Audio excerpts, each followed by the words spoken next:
Hey y'all, this is Cody Weinmann here. I'm doing a video on the SMP press change that is not too recent but recent enough, where arrangers in the Arrangeme program for Sheet Music Plus have been docked from 20% royalties to 10% of the royalties. Now, I did say in another video that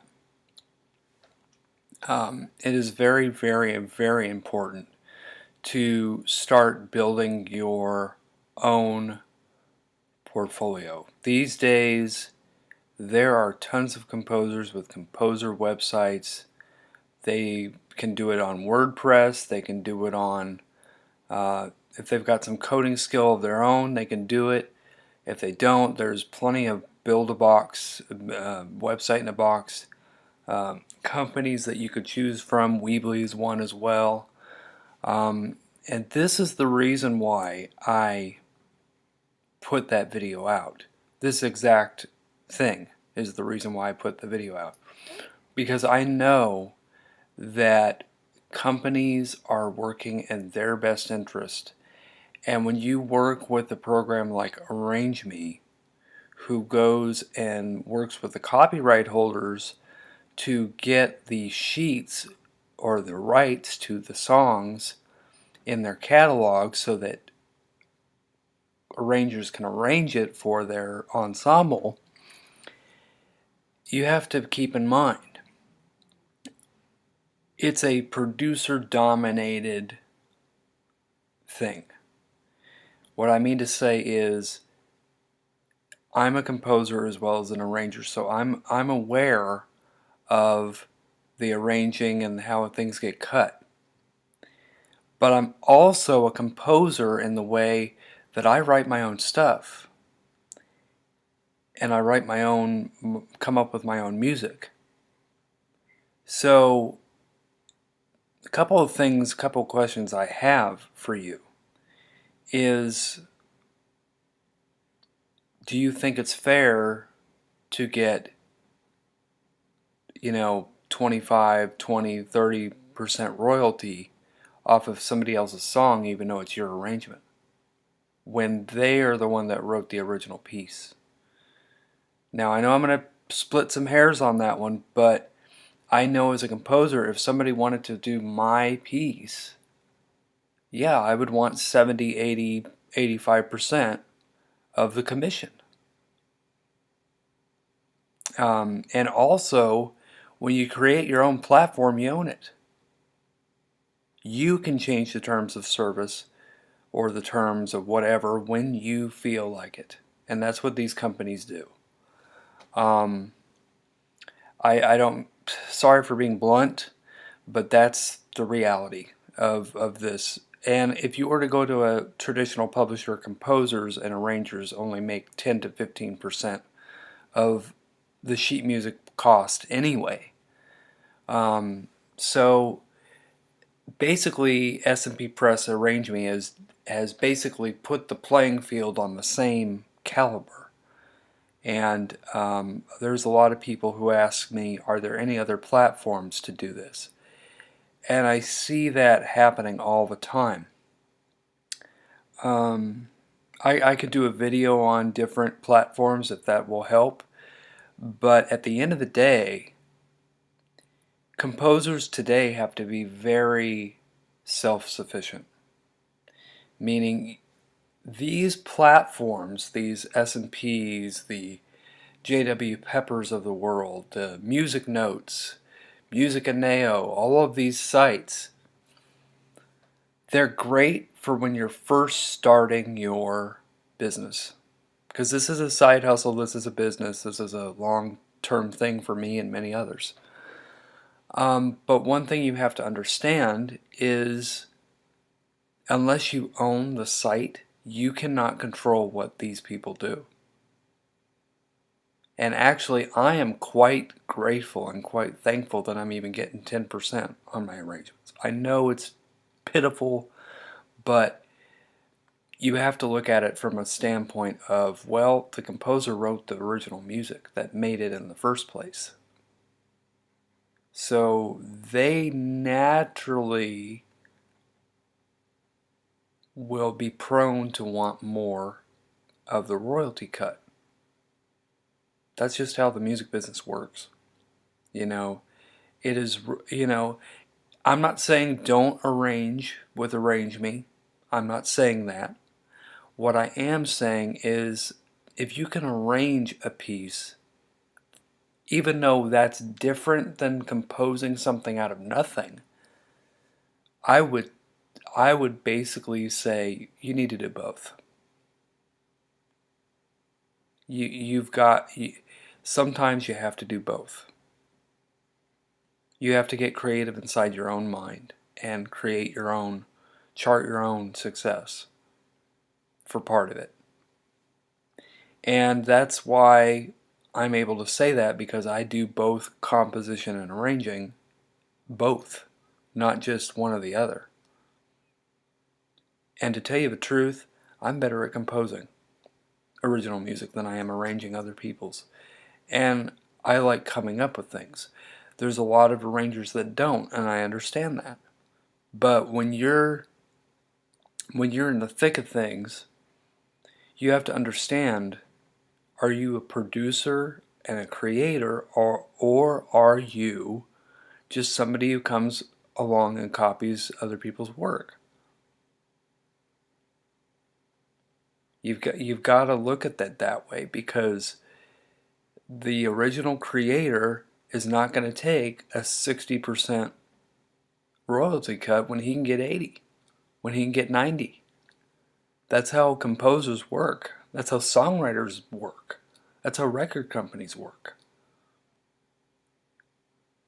But if you want more commissions, first of all, become a composer. Second of all, build your own platform. I'm serious. Build your own website.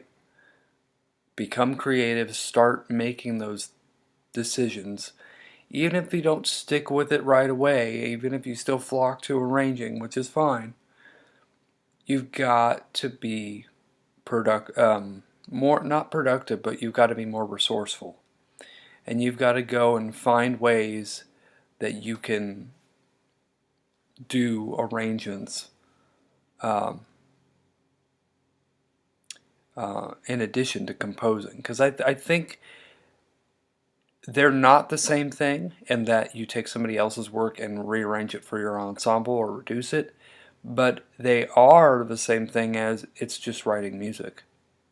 So if you could do one, you could do the other. I'm not saying you're going to be good at it when you first start, but you can do both. And I would really appreciate it if people would listen to this advice and make your own site. I mean, I'm going to do probably a video on Musicaneo.com, which is actually a music site platform that actually lets you create your own site on their platform. And there are many people who arrange public domain Bach, Beethoven, Brahms works on there, and they get paid. So go check that out. Go check that out and see what you get. Also,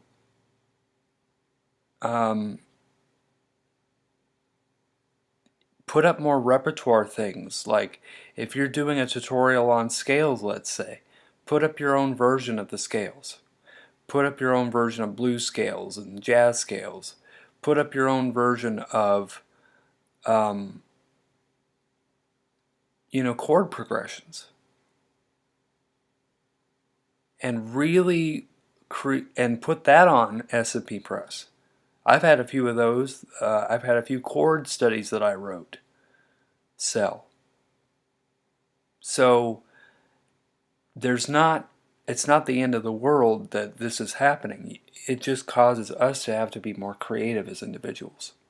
And that's what that create your own site video was, to sell your music. That was what I was referring to. Because all third-party platforms, there's a good businessman by the name of Glendon Cameron, and he said it, and he's right. All third-party platforms at some point will operate in their best interest, not the interest of the people per se that are using it. It's just like Amazon, it's just like eBay, it's just like all these other companies out here. They're doing what they want to do with their site, their domain, their company. So all of this to say, a lot of composers create their own publishing company. A lot of composers and arrangers, they have to go out and do the dirty work if they want to go to copyright office or contact the copyright office or contact the copyright owners outright and get in writing from them, yes, you are allowed to use this. That's all that arrangement really is. They just do the hard work for us. They just do the hard work of getting, copywritten permission for the license, and they just put it on their site. I mean, that's all that is. But if you really wanted another platform to do that on, you would have to do the dirty work yourself. And you would have to go through the copyright office, see which people will allow you to do work for them or arrangement work for them.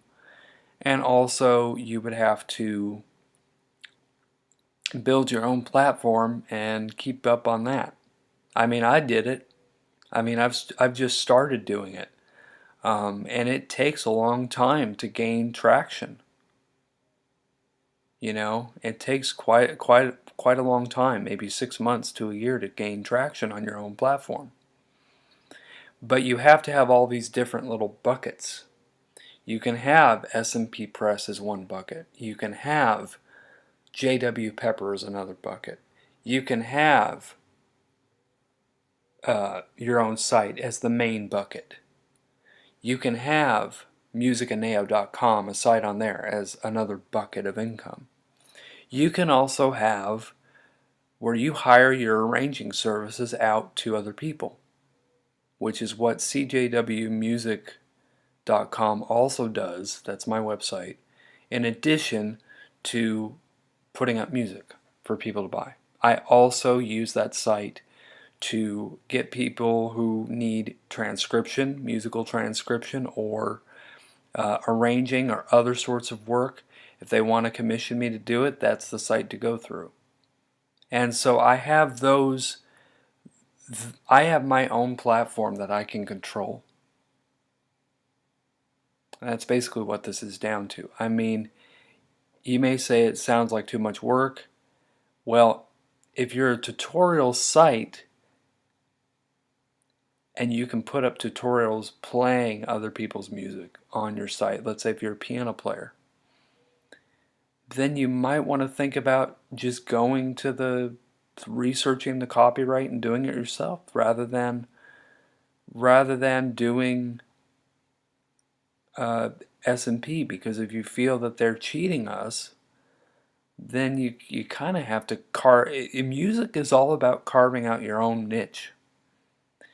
And like I said, you may not be into the composing thing, but I really don't look at the arranging part as a huge part, because I like to come up with things all the time. So, I mean, you're getting it from a composer / arranger, not an arranger that does only arranging. And even that, I don't do only arranging. I could do some royalty-free music tracks. I can do, I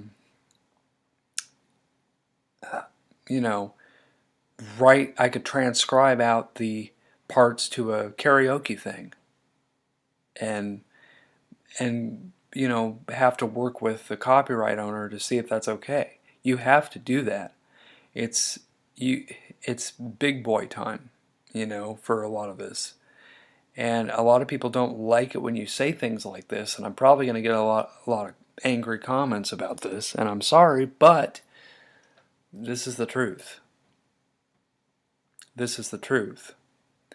And it's hard for me to swallow too, but I've noticed that if I diversify my income by putting together my own thing, which is what a lot of people don't do, I'm able to sort of weather the changes with SMP Press. And another pointer, you want to use YouTube and your own website to do these things, because if you don't, these platforms may not be the thing for you. They may not sustain you, because their best interest is in supporting them. So they like to support us. I know they do, because they've supported me for a while. But when you're the copyright owner, you own the keys to everything. When you are the copyright holder, that song is yours. And like I've said many times in this video, you're a creator, you have creative control over this. When everybody else is out on the whole stroll and doing arrangements of your stuff, that, you know, they're creators, but they're not the ultimate creator of that work. And so you have to go through all these channels to try and get your arrangements up. That's just how it works. And Arrangeme is only doing that hard work for us and allowing us to put it on their platform. You can actually put arrangements, like I said, on Musicaneo.com. Make sure they're cleared, because they have a composer database of hundreds of thousands of composers. And a lot of them are deceased. A lot of them are the Brahmses of the world that people just arrange their piece and they put it up. So those are your options, basically. Musicaneo.com. Stick with SMP. Learn to write your own compositions. I believe composition, if it's original composition, you only get 45%. But if you make your own website and do the hard work, like I'm doing, like a lot of music publishers do, the independent composer, music publisher type people, then you get 100% of the cut. So if you go on, and people who go with publishers, they only get 10 to 15% of the thing, like the royalty cut, like I said. So I mean, if you really want to do this music thing and do it really, really well, you kind of have to wear different hats, multiple different hats.